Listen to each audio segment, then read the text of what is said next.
Olá, tudo bem? Meu nome é Adri Sampaio, sou maquiadora profissional e hoje vim falar sobre a técnica de contorno e iluminação.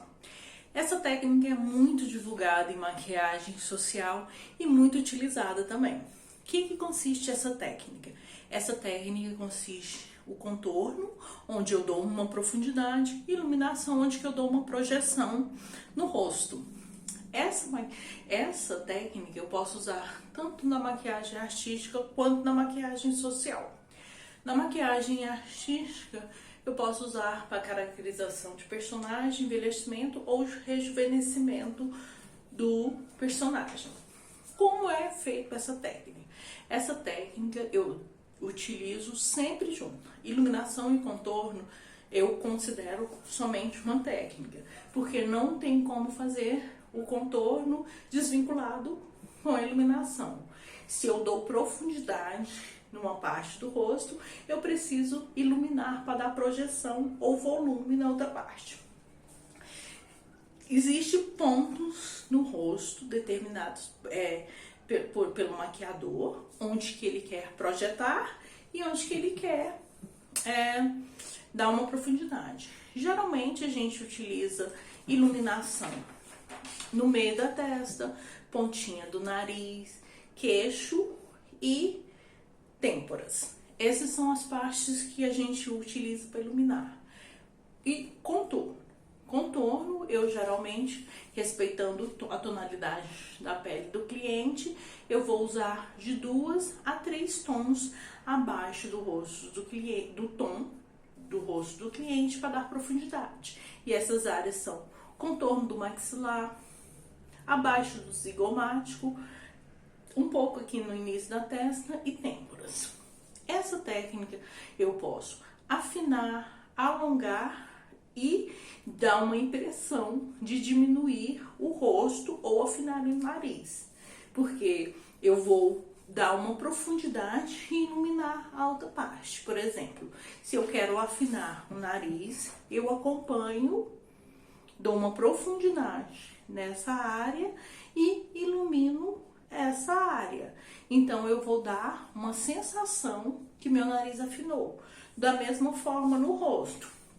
Se eu vim com o pincel e contornar meu zigomático, aqui escurecendo e iluminando as têmporas, eu vou ter uma profundidade, uma sensação que eu estou diminuindo o rosto ou afinando o rosto. Na técnica de envelhecimento, também eu posso usar essa técnica. As rugas, os locais onde eu quero pôr uma ruga, eu vou por profundidade. E onde eu quero projetar, iluminar, eu vou colocar um tom mais claro. Geralmente, quando a gente olha uma pessoa mais velha, o ar de cansaço vem todo dos olhos.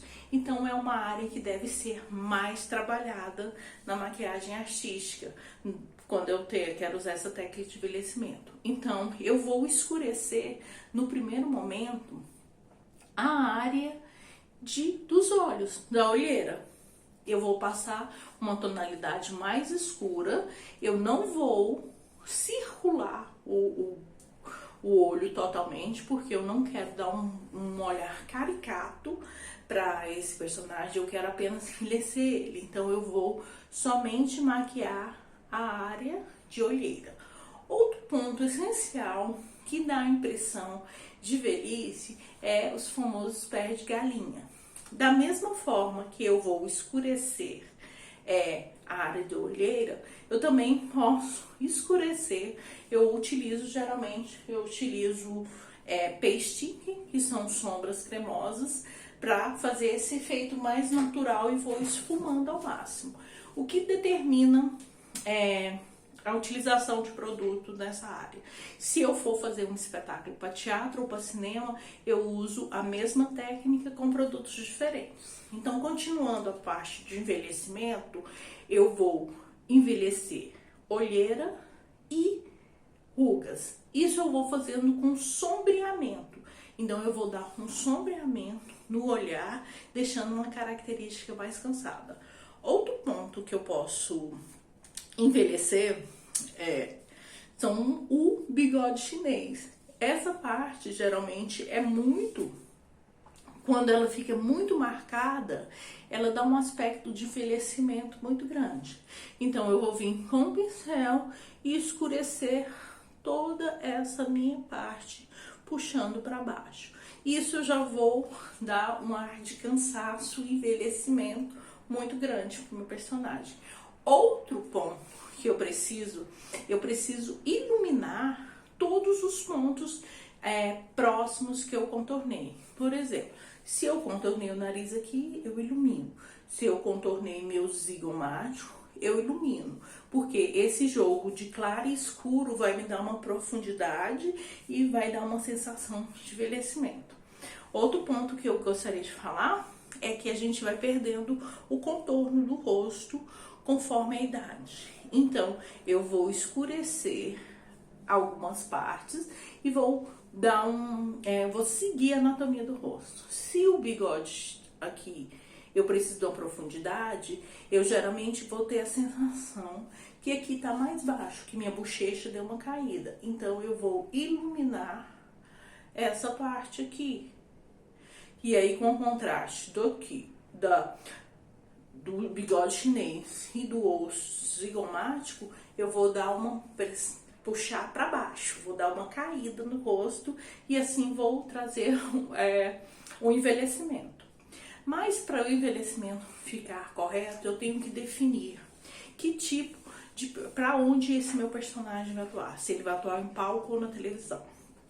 Porque essa definição é muito importante, porque eu vou definir detalhes, porque eu tenho que respeitar a distância do palco para a plateia, e numa câmara de cinema eu não preciso dessa distância, de observar essa distância.